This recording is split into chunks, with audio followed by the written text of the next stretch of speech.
Hi hello friends, எப்படி இருக்கீங்க? இன்றைக்கி நம்ம ஒரு கழுகை பற்றின ஒரு சின்ன கதையை பார்க்க போகிறோம்.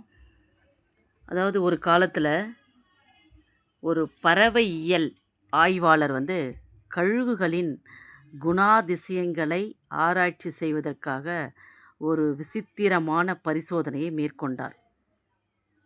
எதிரிகளோ அல்லது ஆபத்துகளோ இல்லாத ஒரு தனிமைப்படுத்தப்பட்ட தீவுக்கு ஒரு பெரிய கழுகு கூட்டத்தை கொண்டு சென்று விட்டார்.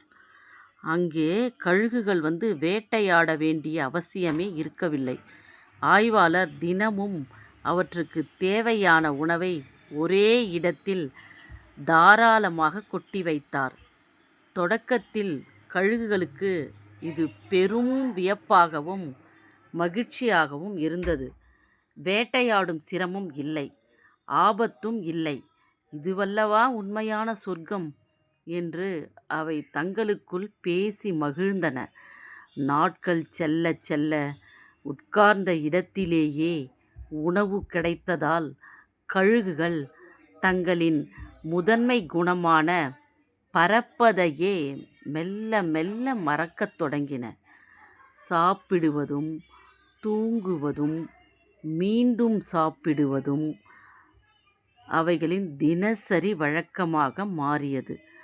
ஆய்வாளர் இவற்றை அமைதியாக கவனித்து கொண்டிருந்தார். வாரங்கள் மாதங்களாயின.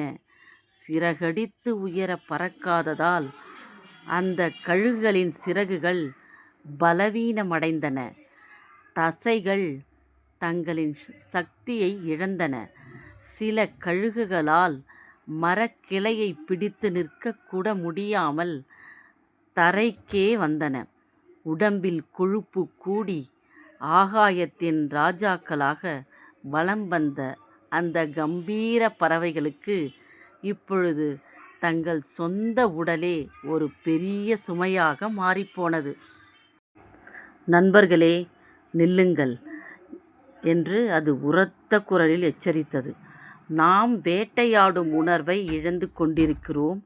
இந்த சோம்பல் வாழ்க்கை நம்மை அழிவுக்கே கொண்டு செல்லும். நமது சிறகுகள் பறப்பதற்கானவை, வெறும் எடையை சுமப்பதற்காக அல்ல என்று கத்தியது. ஆனால் சுகபோகத்தில் மூழ்கியிருந்த மற்ற கழுகுகள் அதை சிறிதும் பொருட்படுத்தவில்லை.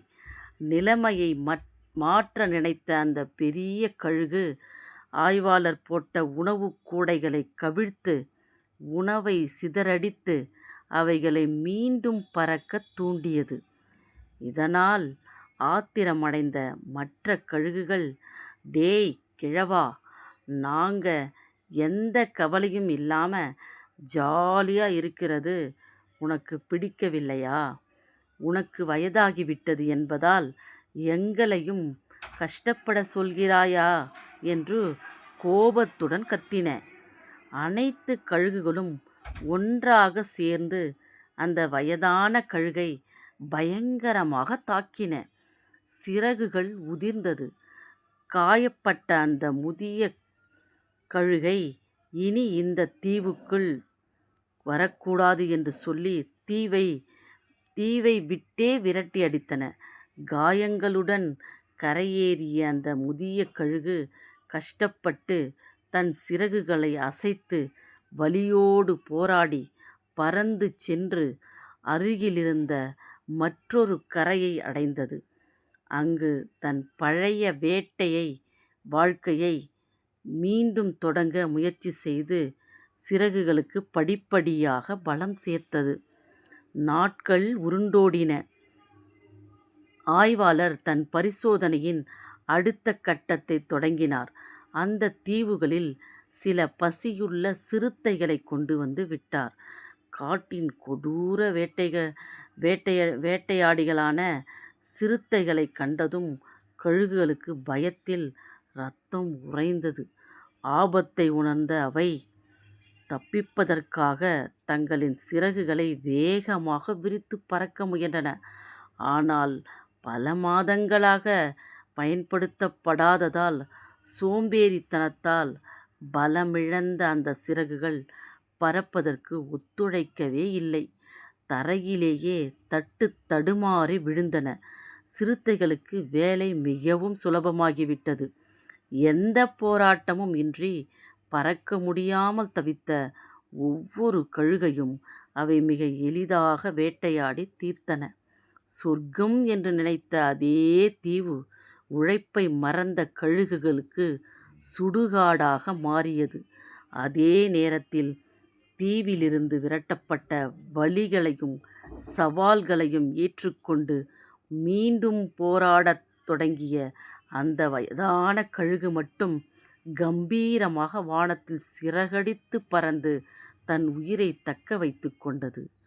சுலபமான வாழ்க்கை உங்களை பலசாலி ஆக்காது, மாறாக பலவீனமாகத்தான் மாற்றும். சவால்களற்ற சொகுசு வாழ்க்கை என்பது ஒரு அழகான வலை போன்றது.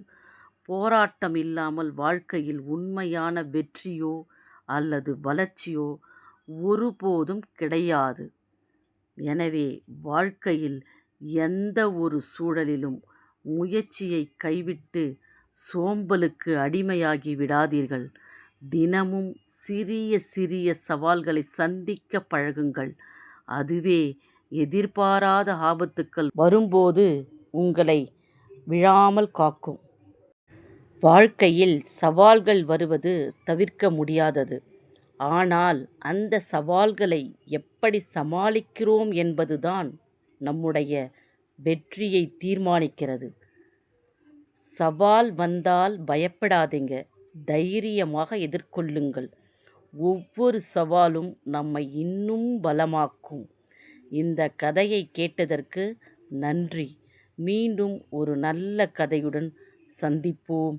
அதுவரை சவாலே சமாளி.